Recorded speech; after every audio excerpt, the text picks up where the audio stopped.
Hello दोस्तों, आज की मेरी कहानी है माफी। नेहा किचन में खाना बना रही थी। तभी उसकी सासू माँ रसोई में आई और पीछे से उसका बाल खींचते हुए एक जोर का तमाचा मारते हुए बोली, महारानी, कितना धीरे धीरे हाथ चला रही है तू। यहाँ भूख के मारे जान निकली जा रही है मेरी।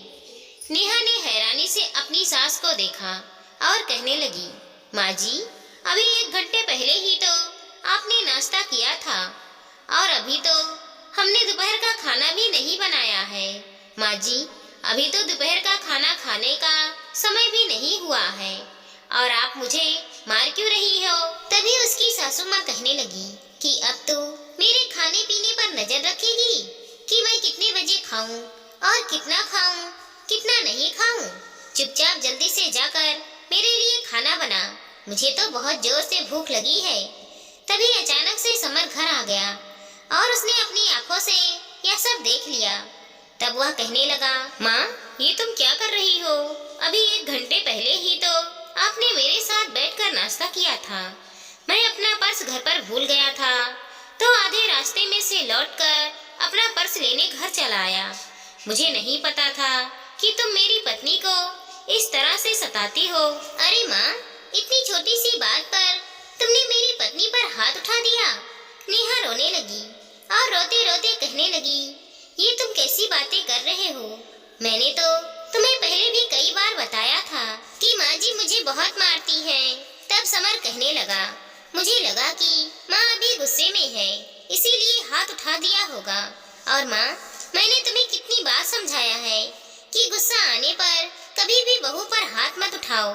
माँ, तुम्हें तो मुझ पर भी गुस्सा आता है, तो क्या तुम मुझ पर भी हाथ उठाती हो?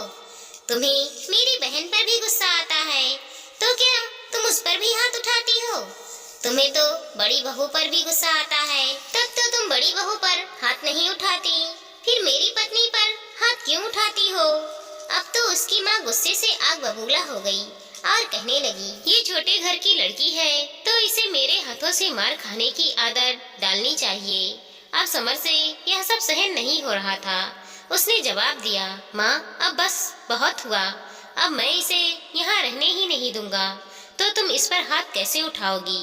यह मेरी बीबी है, घर की कोई नौकरानी नहीं, जो तुम इसके साथ इतनी बदतमीजी से बात कर रही हो। और घर में लोग नौकरानी भी रखते हैं ना, तो उस पर हाथ नहीं उठाते। इसका मतलब तुम मेरी पत्नी को नौकरानी से भी ज्यादा गिरी गुजरी समझती हो। मैं ही पागल था जो सोच रहा था कि वक्त के साथ सब कुछ ठीक हो जाएगा।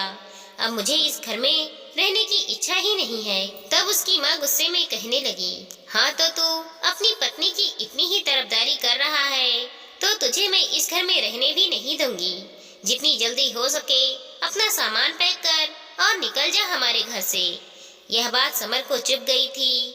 उन दोनों ने तुरंत ही अपना सारा सामान पैक किया और वह लोग घर से निकल गए। समर के पास अभी कोई ठिकाना नहीं था, तो उसने नेहा को मायके भेज दिया और खुद अपने दोस्तों के घर पर जाकर अलग रहने की व्यवस्था करने लगा। नेहा बहुत परेशान रहती थी। नेहा को अपने मायके आए हुए 15 दिन हो चुके थे। जब से वो अपने मायके में आई थी, तब से उसकी भाभी तारा का व्यवहार थोड़ा रूखा रूखा सा था। नेहा की माँ सुनंदा जी कुछ महीने पहले बाथरूम में जाते वक्त फिसलकर गिर गई थी। तब से उन्होंने बिस्तर ही पकड़ लिया था। उनका इलाज एक बड़े अस्पताल से चल रहा था और डॉक्टर ने ऑपरेशन भी कर दिया था। डॉक्टर ने कहा था कि वह जल्द से जल्द चलने फिरने लगेंगी, लेकिन घर की बहू तारा पर काम का भार बहुत ज्यादा बढ़ गया था, इसीलिए वो आजकल बहुत चिड़चिड़ी सी रहती थी। ऊपर से उसकी सहेलियां जब यह सब सुनती थी तो वह उसे बार बार अपनी रसोई अलग करके आजाद होकर जीने की सलाह देती रहती थी।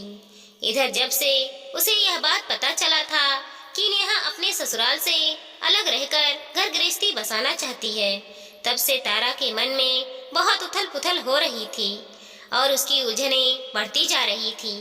वह हमेशा सोचती रहती थी कि जब मेरी ननद अलग होकर अपनी जिंदगी आजादी से जी सकती है, तो फिर मैं बेकार में ही सास के साथ रह रही हूँ। अब वहाँ तो बात कुछ और ही थी कि नेहा की सास छोटी सी छोटी बात पर नेहा पर हाथ उठा दिया करती थी, लेकिन यहाँ तारा को उसकी सास परेशान थोड़ी ना करती थी। समर नेहा से कहकर गया था कि महीने के अंदर ही वह कहीं भी रहने का इंतजाम कर लेगा, घर की रसोई के लिए जरूरी सामान भी खरीद लेगा, फिर उसे लेने के लिए आ जाएगा। अब यह सब बातें तारा को चुभने लगी थी और वह अब सोच में पड़ गई थी कि दीदी तो अब आजाद होकर रहेंगी, लेकिन मुझे तो अब सास के साथ ही घुट घुट कर रहना पड़ेगा। खैर एक दिन ऐसे ही जब तारा का पति अमित थका हारा ऑफिस से घर आया तो चाय नाश्ता देने के बाद तारा बोल पड़ी, सुनिए जी, आप भी अपने ऑफिस के आसपास ही एक किराए का मकान ढूंढ लो। यह सब सुनकर अमित हैरान रह गया और कहने लगा, यह सब तुम क्या बोल रही हो नेहा? अपना घर होते हुए मैं किराए का मकान देखने क्यों जाऊं? तो नेहा चिढ़ते हुए कहने लगी, आपको दिखाई नहीं दे रहा है?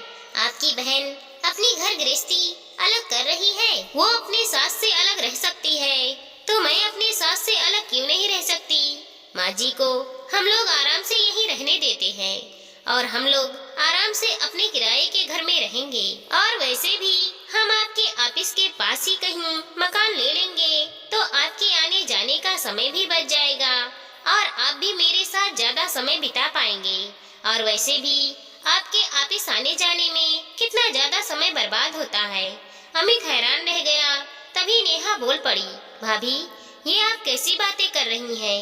कभी भी मेरी माँ ने आपको परेशान नहीं किया, आप पर हाथ नहीं उठाया जो आप किराए के मकान में जाने की बात कर रही हो। तभी तारा चिढ़ गई और बोल पड़ी, माना कि तुम्हारी माँ ने कभी मुझे परेशान नहीं किया, लेकिन क्या मुझे अपने पति के साथ अकेले रहने का कोई अधिकार नहीं है? मैं अपना जीवन अकेले नहीं जी सकती। मेरी सारी सहेलियाँ अपने सास ससुर को छोड़कर अलग रहती हैं और अब तो आप भी अपनी सास को छोड़कर अलग रहने जा रही हो। फिर मेरे लिए ये सास का बंधन क्यों लगा रही हो?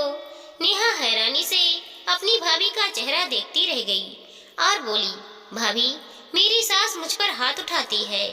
जब से मेरी शादी हुई है उन्होंने मुझे कई बार सताया है और मारा भी है। जब मेरे पति ने अपनी आंखों से ये सब देखा तब जाकर मेरे पति ने ये फैसला लिया है कि हम लोग अलग रहेंगे। वैसे भी मेरे घर में मेरे बड़े भैया और भाभी जी हैं, वो सब मिलकर पूरे घर को संभाल लेंगे और यहाँ पर तो मेरी माँ का आप सबके सिवाय और कोई नहीं है। भाभी फिर आप ऐसी बातें क्यों कर रही हो? तब तारा को गुस्सा आ गया और वह गुस्से में बोलने लगी, दीदी मुझे ये सब नहीं पता। अगर आप अपने पति के साथ अलग हो सकती हैं, तो मैं भी अपनी जिंदगी आजादी से जीऊंगी। मैं क्यों बिस्तर पर पड़ी हुई सास की सेवा करूं? ऐसा तो मैं बिल्कुल भी नहीं चाहूंगी। फिर सास ने बहू को सबक सिखाने के लिए बाहर हो रहे बहस के बीच में आवाज लगाते हुए बोली, बेटा जरा तुम लोग मेरे पास आओ, मुझे तुम लोगों से कुछ जरूरी बातें करनी है। तीनों बच्चे कमरे में आ गए। तब सुनंदा जी धीमी और गंभीर स्वर में बोली, बहू माना कि मैं बिस्तर पर हूँ, लेकिन डॉक्टर ने कहा है कि मैं जल्द ही चलने फिरने लगूंगी, तो फिर अब किसी को भी मेरे बारे में ज्यादा सोचने की जरूरत नहीं है। और बहू तुम्हें तो अपनी सास से अलग रहना है ना, और इस घर से भी तो तुम शौक से अपनी घर गृहस्थी बसा सकती हो, मुझे कोई दिक्कत नहीं है। बेटा तुम्हारे पिताजी ने जो जमीन मेरे नाम पर खरीदा था वह जमीन मैं बेच देती हूँ और उसके सारे पैसे अपने नाम पर जमा करवा लेती हूँ, और उसके बाद हर महीने उस पैसे पर जो मुझे ब्याज मिलेगा उससे मैं अपनी देखभाल के लिए नौकरानी लगवा लूंगी। मुझे किसी और के सहारे की जरूरत नहीं है। बेटी नेहा मैं जानती हूँ कि तुम कितनी परेशान हो। तुम्हें तुम्हारा पति अच्छा मिल गया है जो तुम्हारा साथ दे रहा है। तुम अपनी घर गृहस्थी आराम से बसाओ, मुझे कोई परेशानी नहीं है। मैं तुम्हें तुम्हारे हिस्से के पैसे देकर ही जाऊंगी। और बहू आज मैं तुम्हें बोझ लगने लगी हूँ तो तुम्हें मैं अपनी प्रॉपर्टी में से कुछ नहीं दूंगी। मैं अपनी सारी प्रॉपर्टी अनाथ आश्रम में दान करने जा रही हूँ। यह सब सुनने के बाद अमित घबरा उठा और कहने लगा, माँ तुम भले ही मुझे अपनी प्रॉपर्टी दो या ना दो, लेकिन मैं तुम्हें कभी भी अकेला छोड़कर किराए के मकान में रहने के लिए नहीं जाऊंगा। और अगर तारा को अपनी घर गृहस्थी अलग करने का शौक है तो वो मुझे और इस घर को छोड़कर जा सकती है। और माँ तुम्हें अपनी प्रॉपर्टी बेचनी है तो बेच दो, जिसको जो करना है कर लो। माँ, मुझे आपसे एक पैसे की भी उम्मीद नहीं है, लेकिन फिर भी मैं तुम्हें अकेला छोड़कर कभी नहीं जाऊंगा। एक बात और माँ, अगर तुम ही मेरे साथ नहीं रहना चाहती हो तो जब तुम ठीक हो जाओगी और चलने फिरने के लायक हो जाओगी तब तुम्हारी जहाँ मर्जी होगी वहाँ रह लेना। लेकिन माँ, मैं तुम्हारे बिना नहीं रह पाऊंगा, ये तुम क्यों नहीं सोचती? इतना कहकर अमित अपनी माँ के सामने फूट फूट कर रो पड़ा। अपने ही बेटे को अपने सामने इस तरह रोता देखकर सुनंदा जी की आंखें भी नम हो गई और वह सोच में पड़ गई कि बहू के कारण ही मेरा बेटा आज रो रहा है। उधर नेहा भी रोने लगी और कहने लगी, माँ, जब मैं अपना घर गृहस्थी अलग कर लूंगी तो तुम्हें भी अपने पास ही रखूंगी, तुम्हें परेशान होने की जरूरत नहीं है। फिर नेहा ने अमित से कहा कि तुम्हें माँ के लिए परेशान होने की जरूरत नहीं है और तुम माँ के खातिर अपनी घर गृहस्थी बर्बाद मत करो। तुम अपनी पत्नी के साथ आराम से रह सकते हो। मैं माँ को अपने साथ लेकर जाऊंगी और उनकी अच्छे से देखभाल करूंगी। अपने दोनों बच्चों की बातें सुनकर सुनंदा जी की आंखें आंसुओं से भर आई थी। ननद की बातें सुनकर अब तारा की भी आंखें नम हो गई थी। वो हाथ जोड़ते हुए कहने लगी, दीदी मुझे माफ कर दीजिए, आपकी परिस्थितियाँ खराब हैं। उनकी स्थिति से मैं अपनी स्थिति को तालमेल करने लगी थी। यह बात बिल्कुल सच है कि दीदी के ससुराल वालों ने उनके साथ गलत किया है। उनकी सास उनके साथ बहुत अत्याचार करती है और उन पर हाथ भी उठाती है। इसीलिए दीदी और जीजा जी अपनी घर गृहस्थी अलग कर रहे हैं। लेकिन माँ जी, आपने तो आज तक मुझे डांट तक भी नहीं लगाई है। मेरी तो मत ही मारी गई थी, इसीलिए शायद मैं अपनी घर गृहस्थी अलग करने की जिद करने लगी थी। मैं तो सबसे बड़ी गलती करने जा रही थी। मैं घर गृहस्थी के कारण अपने पति को खोना नहीं चाहती और ना ही एक माँ को उनके बेटे से अलग करना चाहूंगी। कुछ समय के लिए मैं अपनी सहेलियों की बातों में आ गई थी, इसीलिए मेरा दिमाग खराब हो गया था। लेकिन मुझे अपनी गलती का एहसास हो गया है।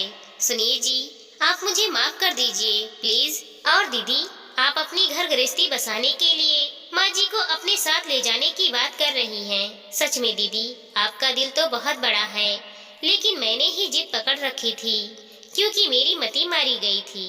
खैर, जब तारा बार बार माफी मांग ही रही थी तो सबने उसे माफ कर दिया और सबने तारा को एक मौका और दे दिया। 2 महीने बाद समर अपने ससुराल वापस आ गया था नेहा को ले जाने के लिए। नेहा बहुत खुश थी क्योंकि वह अपने पति के साथ अपनी नई घर गृहस्थी बसाने जा रही थी और इधर तारा भी अपनी सास की पूरे मन से सेवा करने लगी थी, जिसके कारण कुछ ही दिनों में अब सुनंदा जी चलने फिरने के लायक हो गई थी।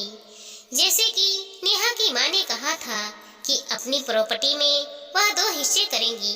दोनों हिस्से में से आधा हिस्सा उनकी बेटी का है और आधा हिस्सा उनके बेटे का है। अब तारा भी प्रॉपर्टी से ज्यादा रिश्तों पर विश्वास करने लगी थी। उसे समझ में आ चुका था कि रिश्तों के आगे दौलत किसी काम के नहीं होते हैं। खैर, तारा तो सोचती रहती थी कि कल को अगर उसकी सास को कुछ हो गया तो सारे रुपए पैसे यहीं पड़े रह जाएंगे। इससे अच्छा है कि कुछ अच्छे कर्म करके पुण्य ही कमा लेती हूँ। दोस्तों, बहू ऐसो आराम के लिए अपनी सास को अकेला छोड़ रही थी, लेकिन बेटे और बेटी ने मिलकर उन्हें अकेले नहीं रहने दिया। बच्चे अगर अच्छे संस्कार में पले हो तो अपने माँ बाप को हमेशा सहारा देते हैं।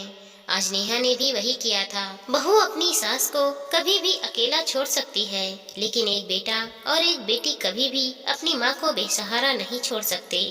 जिस घर में बच्चे अपने माँ बाप को संभाल लेते हैं, उस घर में माँ बाप को कभी भी तकलीफ नहीं होती। जिस माँ ने अपने बच्चों को जन्म दिया, उसके मन को कभी भी दुखाना नहीं चाहिए। जिस माँ का कोई सहारा नहीं होता, उन्हीं का सहारा उनके बच्चे बनते हैं। इसीलिए कभी भी अपनी माँ को अकेला और बेसहारा नहीं छोड़ना। दोस्तों, हमारी इस छोटी सी कहानी को लाइक करें, शेयर करें और चैनल पर नए हैं तो सब्सक्राइब करें। साथ ही साथ मिलते हैं अगले वीडियो के साथ। तब तक के लिए धन्यवाद दोस्तों।